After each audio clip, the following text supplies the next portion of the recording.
Bismillahirrahmanirrahim. Assalamualaikum warahmatullahi wabarakatuh. Selamat datang kembali di channel Adi Setiawan. Dan kali ini kita akan mereview salah satu Linux yang menarik, yaitu Linux Lite. Linux Lite yang akan kita review pada video ini adalah Linux Lite versi 5.2 yang baru dirilis pada tanggal 31 Oktober 2020 kemarin.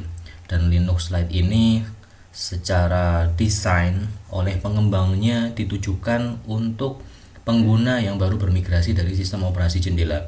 Inilah Linux Lite 5.2 dan kita ke halaman resminya. Linux Lite dapat kita download dari situs linuxliteos.com dan di sini untuk ukuran versi yang terbaru 5.2 sekitar 1,3 GB.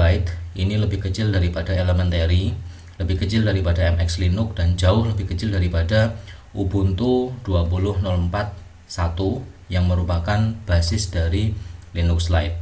Dari halaman perkenalannya saja, Linux Lite ini sudah dimarketingkan sebagai gateway operating system bagi Anda yang baru berkenalan dengan dunia Linux. Jadi Linux Lite ini akan cocok bagi Anda yang baru bermigrasi dari sistem operasi jendela. Kemudian di sini juga ditawarkan ada banyak berita, banyak artikel yang bisa kita coba termasuk testimoninya. Kemudian kalau kita tinjau dari sisi popularitas, jika mengacu pada situs distrowatch.com, di sini Linux Lite ada di posisi 24, yang mana bukan posisi yang terlalu jelek, tapi di sini sekali lagi perlu saya tekankan bahwa peringkat yang ada di distrowatch.com ini bukan peringkat terbaik atau tidak terbaik, tapi hanyalah popularitas halaman yang dikunjungi oleh pengguna situs distrowatch.com. Jadi ada di peringkat 24, dia lebih bagus daripada Peppermint, lebih bagus daripada Ubuntu dan mayoritas Linux yang lain, tetapi dibandingkan dengan MX Linux posisinya agak jauh. Tapi kita coba analisis dengan tools Google Trend. Di sini Linux Lite berwarna biru dan MX Linux berwarna merah. Tidak terlalu kelihatan sangat jauh, meskipun perbedaannya bisa hampir 1:2 dari sisi datanya. Dan di sini bisa kita lihat bahwa MX Linux tetap lebih populer secara data worldwide dalam 12 bulan terakhir. Tentu tidak terlalu elok rasanya kalau kita bandingkan dengan basis dari mereka berdua yang merupakan Ubuntu. Kan kalau kita masukkan keyword Ubuntu, tentu saja Linux tersebut akan tenggelam. Yaitu dari sisi popularitas. Kemudian kita bahas dari sisi sistem secara keseluruhan. Saat pertama kali menginstal Linux Lite di hard disk, kita akan disambut dengan tulisan seperti ini, dengan starting with Linux Lite. Apa yang bisa kita lakukan setelah menginstal Linux Lite? Mulai dari install update, kemudian install driver, setting restore point, installing with support, UEFI, dan secure boot, lalu memilih light theme atau dark theme. Jadi sudah support kedua theme tersebut. Lalu untuk keyboard dan numlock juga sudah ada pengaturannya, light software, atau recommendation. Nah, di sini bisa kita lihat karena namanya Linux Lite harusnya memang ditujukan untuk perangkat dengan komputer yang spesifikasinya terbatas, dan di sini minimum requirementnya hanya 1 GHz prosesor, 768 MB RAM, kemudian hard disknya 8 GB. Tapi tentu saja ini spek minimal untuk menjalankannya. Untuk kepentingan produktivitas tentu kita harus memberikan alokasi yang lebih dari itu. Nah, ini rekomendasinya, dan kalau dari saya pribadi tentu tetap menyarankan agar menggunakan Linux Lite ini dengan RAM paling tidak 2 GB. Karena kalau kita cek dari sisi penggunaan sistem tanpa menjalankan aplikasi apapun, di sini saya sudah menginstal tools NeoFetch. Tanpa menjalankan aplikasi apapun, memori yang digunakan memang kecil, 426 MB. Ini hampir sama dengan kebanyakan Linux yang ringan yang saya review sebelumnya seperti MX Linux, ukurannya sekitar 400-an, 500-an. Tetapi manakala menjalankan Firefox seperti tadi, 3 tab yang terbuka, memori ini akan langsung membengkak menjadi 3 kali lipatnya, sekitar 1,2 GB dari 1,7 yang saya alokasikan. Jadi tentu saja Anda tetap harus memberikan alokasi memori yang cukup untuk meningkatkan produktivitas. Jadi paling tidak 2 GB. Dan di sini juga bisa kita lihat Ini adalah Linux Lite 5.2 64 bit. Kemudian kernelnya 5.4, bukan yang paling baru memang karena basisnya Ubuntu 20.041. Lalu desktop environment-nya XFCE, desktop environment yang termasuk kategori ringan, meskipun apakah yang paling ringan atau tidak itu bisa diperdebatkan karena tergantung konfigurasi Linux-nya. Jadi secara memori ini sudah cukup hemat memori. Lalu kita lihat dari apa yang ditawarkan oleh Linux Lite ini secara standar. Ini adalah Linux Lite yang baru saya install di harddisk VirtualBox dan baru saya install NeoFet saja untuk mengetes sistemnya. Lalu kita tes dari aplikasi bawaannya, dari bagian bawah Office. Di sini Office yang dibawa adalah LibreOffice, dan karena merupakan Linux yang ceritanya menjadi gateway bagi pengguna yang baru bermigrasi dari sistem operasi jendela itu, maka LibreOffice yang ada ini good newsnya sudah dilengkapi dengan Microsoft Font. Jadi di sini font-font populer seperti Calibri, Comic Sans hingga Times New Roman itu sudah tersedia by default. Tidak perlu menginstal secara manual di terminal dengan sudo apt install msdd core font. Jadi tidak usah, kita bisa langsung menggunakan LibreOffice ini untuk melakukan pengetikan dokumen dengan menggunakan font Microsoft standar. Di sini LibreOffice-nya versi 6.4, sementara versi yang ada di Ubuntu yang sekarang Ubuntu 20.10 adalah versi 7. Agak jauh, tapi bukan berarti tidak bagus. Itu untuk Office-nya sudah siap untuk dipakai. Selain Office juga ada PDF Viewer tentu saja. Untuk multimedia ini yang menarik karena meskipun ukurannya ringan, hanya 1,3 GB, lebih kecil daripada Elementary yang ukurannya 1,4. Di sini sudah tersedia VLC player sebagai media player untuk audio dan videonya, dan biasanya sebuah Linux yang sudah mengintegrasikan VLC di dalamnya berarti sudah mengikut sertakan hampir semua kodek multimedia yang dibutuhkan. Dan saya juga sudah menguji cobanya, video bisa dimutar dengan smooth, audionya juga bagus karena sudah dilengkapi dengan multimedia kodek yang lengkap. Kemudian dari sisi multimedia tidak ada masalah. Dari sisi internet di sini kita mendapati ada web browser, tentu saja Firefox hadir, dan versi yang tersedia adalah versi 82. Sudah cukup yang terbaru. Ini yang terbaru atau bukan tentu pengembangannya cepat ya. Kemudian di sini juga ada Mozilla Thunderbird untuk mengorganisasikan email yang kita punya. Lalu dari sisi grafik, sekali lagi di sini ditunjukkan kelebihannya Linux Lite, meskipun dengan ukurannya yang light hanya 1,3 GB. Di sini Paint sudah ada, meskipun Paint ini adalah GNOME Paint, berarti XFCE-nya pinjam aplikasinya GNOME. Lalu di sini juga sudah dilengkapi dengan game GNU Image Manipulation Program, yang mana bisa dikatakan game ini adalah versi gratis, versi open source-nya dari Adobe Photoshop. Jadi hanya dengan menginstal Linux yang ukurannya 1,3 GB saja, kita sudah mendapati sebuah sistem operasi yang multimedianya lengkap, Office-nya siap pakai, kemudian sudah dilengkapi dengan alternatifnya Adobe Photoshop. Tentu sampai di sini sudah cukup menjanjikan bagi sebuah Linux yang ukurannya kecil. Lalu di sisi aksesoris juga ini standar.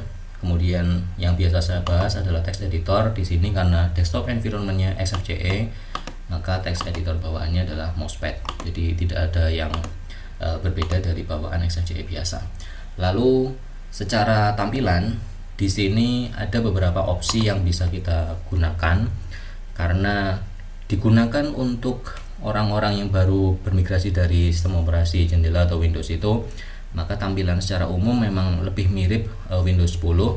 Akan tetapi dari sisi stylenya tentu bisa kita customisasi, meskipun jika dibandingkan dengan Linux lain yang pernah saya review, Linux nomor 1 di DistroWatch yaitu MX Linux, kita akan mendapati bahwa opsi manipulasi, opsi pengubahan tampilan yang ada di Linux Lite ini secara bawaan tidak sebanyak yang ada di MX Linux. Jadi jika Anda menginginkan Linux yang pure bisa banyak customisasinya tanpa harus menginstal apapun untuk Conggi dan teman-temannya, itu silahkan pilih Linux MX Linux. Tapi jika Anda ingin tampilan yang elegan, kemudian simple, ringan, dan mendekati tampilannya Windows 10, mungkin Anda akan lebih cocok untuk menggunakan Linux Lite ini.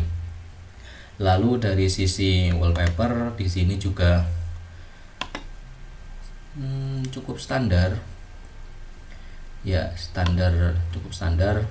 Di sini ada wallpaper yang memang logo dari Linux Lite itu sendiri. Juga ada logo salah satu produsen gam mobil dari salah satu produsen. Ya, lalu ada logo Linux Lite versi yang lain. Jadi seperti itu. Di antara sekian Linux yang saya review, yang memiliki wallpaper paling kelihatan stand out itu adalah Peppermint. Mungkin bisa Anda cek juga kalau yang ini terlihat mungkin agak-agak standar. Oke, kemudian kita lanjutkan. Karena Linux Lite ini menggunakan basis Ubuntu, tentu saja untuk menambahkan package baru ada beberapa cara. Yang pertama tentu saja dengan command line, bisa kita tambahkan dengan perintah seperti ini. VLC sudah tersedia, misalnya Inkscape. Nah, itu cara yang pertama. Kemudian cara yang kedua, di sini sudah ada package manager bawaannya, dimana dengan package manager ini kita bisa menambahkan aplikasi-aplikasi populer, baik itu untuk kebutuhan perkantoran sampai kebutuhan pengembangan untuk coding. Karena saya mendapati teman saya yang seorang programmer profesional pun juga menggunakan Linux Lite ini untuk kebutuhan codingnya, selain menggunakan sistem operasi macOS sebagai sampingannya. Nah, di sini untuk aplikasi yang umum sifatnya bisa ditambahkan menggunakan Synaptic Package Manager. Tetapi Linux Lite ini juga punya package manager versinya sendiri yang namanya Lite Software.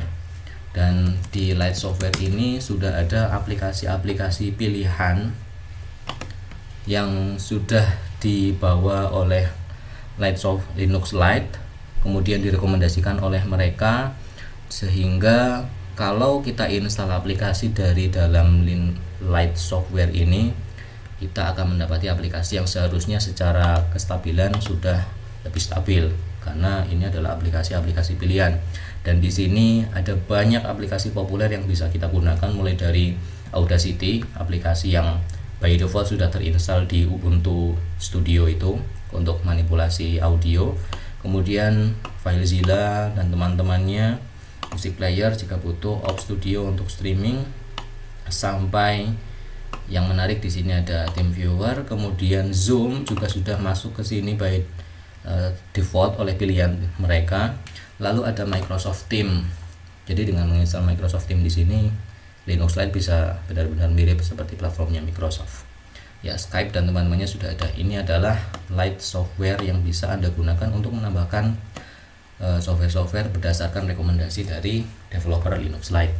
Ada satu yang hilang di sini dibandingkan dengan Linux Lite versi 5 sebelumnya, yaitu Adobe Flash sudah tidak didukung lagi, sudah tidak direkomendasikan lagi oleh mereka. Jadi sudah tidak masuk ke dalam rekomendasi aplikasi yang bisa kita install.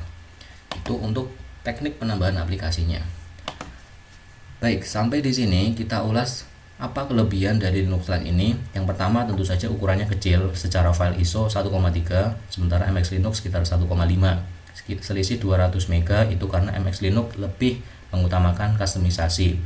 Lalu dari sisi paket, jika Anda adalah pengguna baru Linux, dengan menginstal Linux Lite satu saja, Anda tidak usah memikirkan yang aneh-aneh lagi, karena untuk kebutuhan sehari-hari dari aplikasi perkantoran, multimedia, dan internet ini sudah tersedia.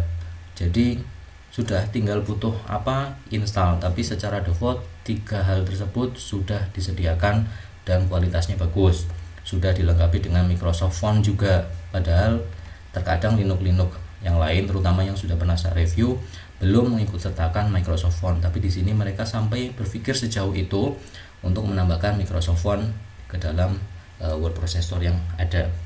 Lalu dari sisi hardware, di sini karena saya install di VirtualBox, tentu saya tidak bisa mengecek wifi-nya seperti apa, tapi seharusnya tidak ada kendala. Toh ini adalah Linux yang berbasis Ubuntu, jadi jika ada masalah, tentu saja kembali lagi cari dengan kata kunci Ubuntu. Harusnya masalahnya selesai. Lalu dari sisi kekurangan, saya tidak bisa mengatakan ini kekurangan, karena secara fitur ini mirip seperti Microsoft Windows 10. Tapi kalau boleh saya bilang, secara feel ketika menggunakan ini, jeda antara menekan start menu dan tampilnya start menunya tampilan aplikasi ini rasanya tidak secepat yang ada di MX Linux, tapi mungkin ini masalah theme saja yang saya gunakan. Tadi ketika menggunakan themes bawaan yang belum diubah sama sekali, rasanya agak slow sedikit ya, ala Windows 10 juga ketika dipencet startnya ada jeda animasinya yang membuat jadi terasa tidak terlalu snappy. Tapi itu tidak menjadi masalah, itu hanya masalah personal taste saja. Ketika saya bandingkan dengan MX Linux yang pernah saya review, ternyata MX Linux terasa lebih cepat, lebih snappy. Jadi kesimpulannya seperti itu, kekurangan dan kelebihannya. Lalu apakah ini Linux yang cocok untuk Anda jika Anda adalah pengguna Linux yang baru dan fokus mencari tampilan yang sudah sudah mapan, terbiasa dengan Windows 10, mungkin Linux Lite ini cocok untuk Anda coba. Akan tetapi jika Anda adalah pengguna baru Linux yang ingin mengoprek tampilannya semaksimal mungkin, karena baru belajar jadi belum banyak theme yang bisa di-download, alias hanya ingin yang bawaan saja tapi sudah sangat customizable, silahkan coba MX Linux.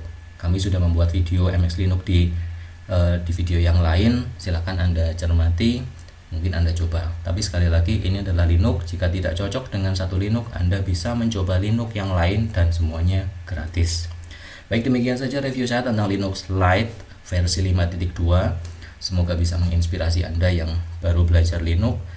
Silahkan tinggalkan komentar jika Anda pernah menggunakan Linux Lite atau tertarik menggunakan Linux Lite, atau apa perbandingan ini dengan Linux yang lain, ya silahkan tinggalkan saja. Kemudian subscribe dan share video ini jika menurut Anda bermanfaat. Terima kasih atas perhatian yang diberikan. Saya akhiri. Assalamualaikum warahmatullahi wabarakatuh.